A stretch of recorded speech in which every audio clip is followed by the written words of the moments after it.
Muy buenas noches, bienvenidos a 361 grados, la conversación con Luis Membreño. Este día vamos a estar hablando sobre la sentencia que dictó hace un poquito más de una semana la Sala de lo Constitucional sobre los funcionarios que dirigían hasta ese momento el ramo de seguridad, tanto el Ministerio de Seguridad Pública, de Justicia y Seguridad Pública, como también la Policía Nacional Civil. Y tenemos pues a tres personas que conocen mucho de todo este tema por todo el bagaje histórico también que tienen cada uno de nuestros invitados en cuanto a lo que ha ocurrido en el país desde los 70s para acá. Así que, Benjamín Cuellar, muchas gracias por estar con nosotros. Gracias, Luis, por la invitación. Doctor Santamaría, también muchas gracias por estar nuevamente. Gracias, Luis, por invitarnos.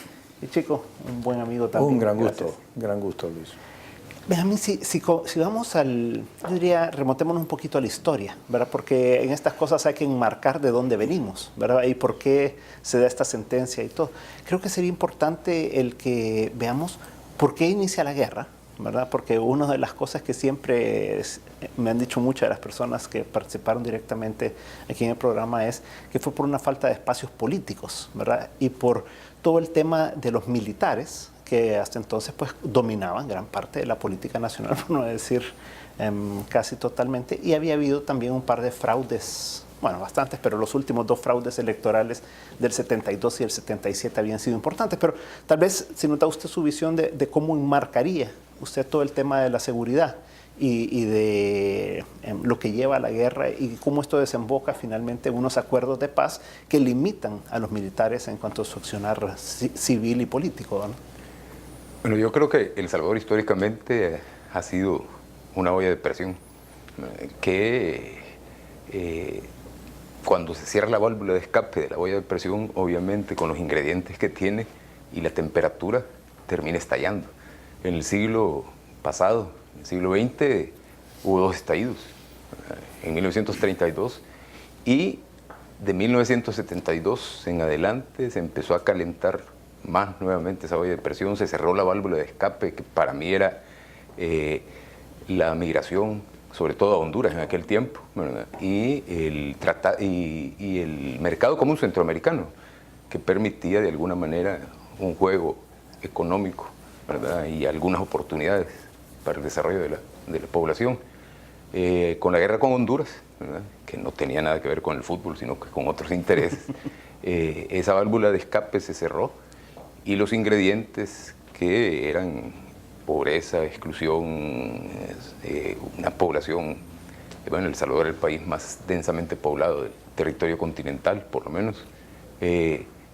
Violencia, El Salvador ha sido siempre un país violento. Si uno revisa los informes de la Organización Panamericana de la Salud previo a la guerra, ya El Salvador es un país que siempre permanecía entre los 3 primeros lugares de tasas de homicidios por habitantes, por cada 100.000 habitantes, cierre de espacios políticos obviamente y represión como fórmula para contener las demandas de la gente que estaba viviendo esa realidad.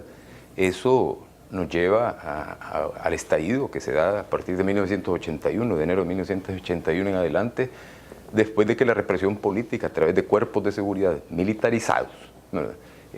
Hizo una cantidad de atrocidades que llevaron a crear una fuerza insurgente que poco a poco se fue fortaleciendo y que como efecto paralelo, ¿verdad? Se dio el fortalecimiento de la Fuerza Armada también, no solo en cuanto a miembros, a equipo, armamento, etcétera, sino también a poder. Eso fue ese fue el rol que tuvo la Fuerza Armada y que poco a poco también, de alguna manera, sumando, fue también ocupando espacios en el terreno económico, teniendo incluso poder económico, ¿verdad? Yo creo que esa es, en síntesis, la historia de lo que la Fuerza Armada, lo que se fue constituyendo la Fuerza Armada hasta el fin de la guerra y que dio motivo a que en los acuerdos de paz incluyera una especie de cerrojos, de llaves, para que la Fuerza Armada no saliera de los cuarteles a hacer tareas que no le corresponden. Los militares fácilmente salen de los cuarteles, pero aquí hubo que tuvimos que sufrir una guerra para regresarlos a los cuarteles a hacer las tareas, a realizar las tareas que les corresponden, que son las de mantener la soberanía nacional fundamentalmente, defender la soberanía nacional.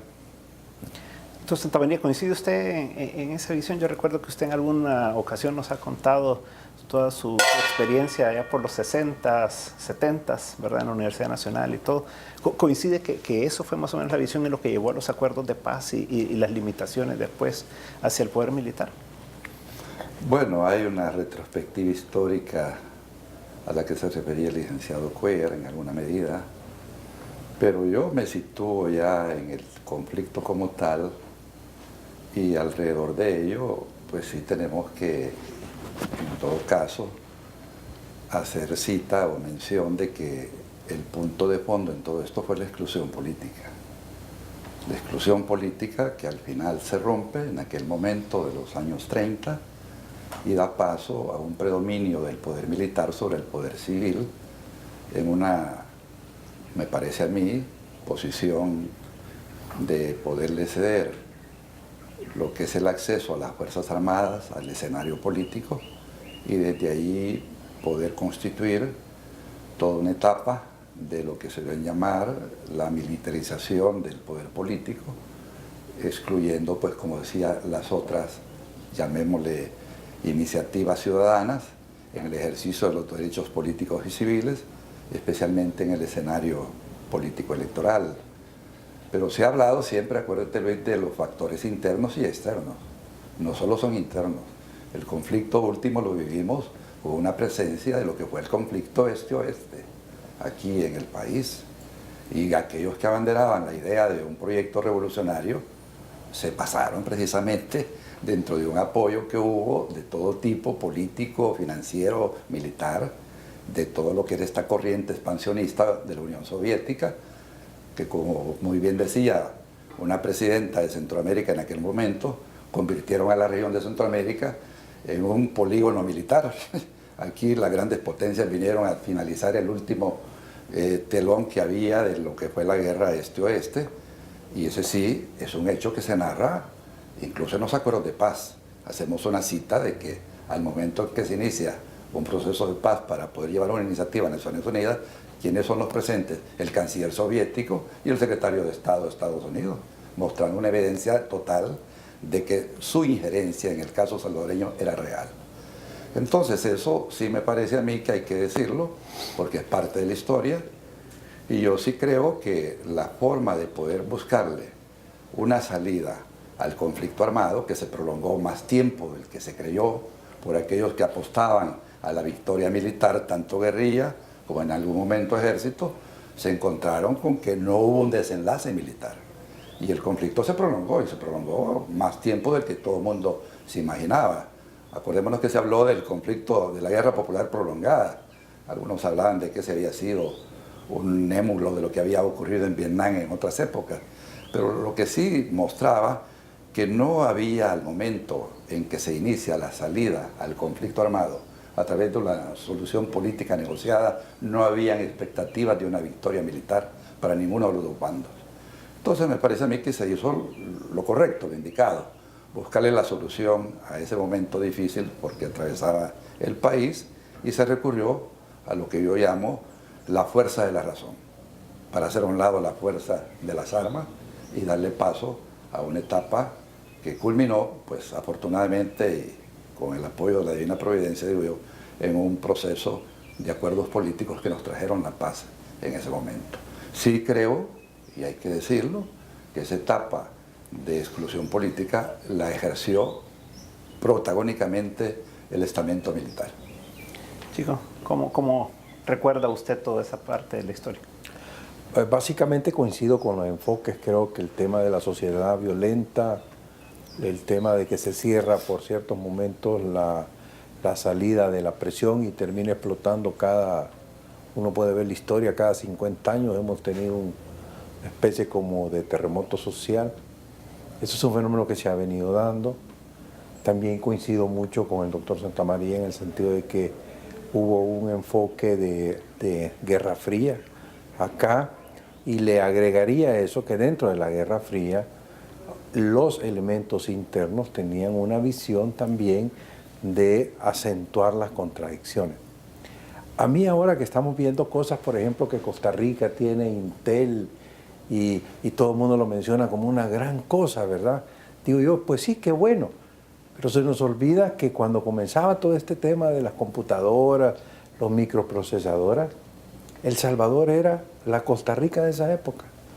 Aquí teníamos a Texas Instruments, que era donde se hacían la montura de los chips de las computadoras de aquella época, estamos hablando de los 70, y junto con Texas Instruments vinieron 3 o 4 de estas empresas de la tecnología de la época, y se fueron simple y sencillamente porque los sindicatos, fundamentalmente del Partido Comunista, decidieron que dejar que se desarrollara el sector industrial era disminuir sus posibilidades militares. Entonces simplemente se los acabaron, es decir, les metieron huelga, los secuestraron. Entonces hubo una actitud consciente de destruir la economía del país.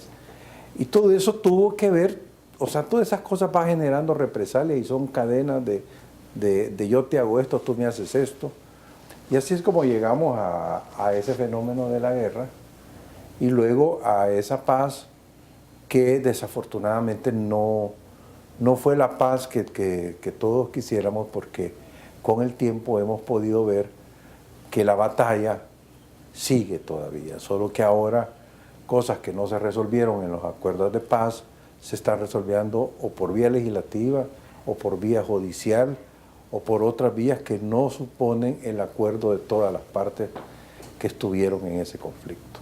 Okay, vamos a un corte comercial y entonces entremos ya de lleno en esta próximo segmento sobre la resolución de la Sala de lo Constitucional enmarcado en lo que acabamos de conversar. En un momento estamos de nuevo con 361 grados.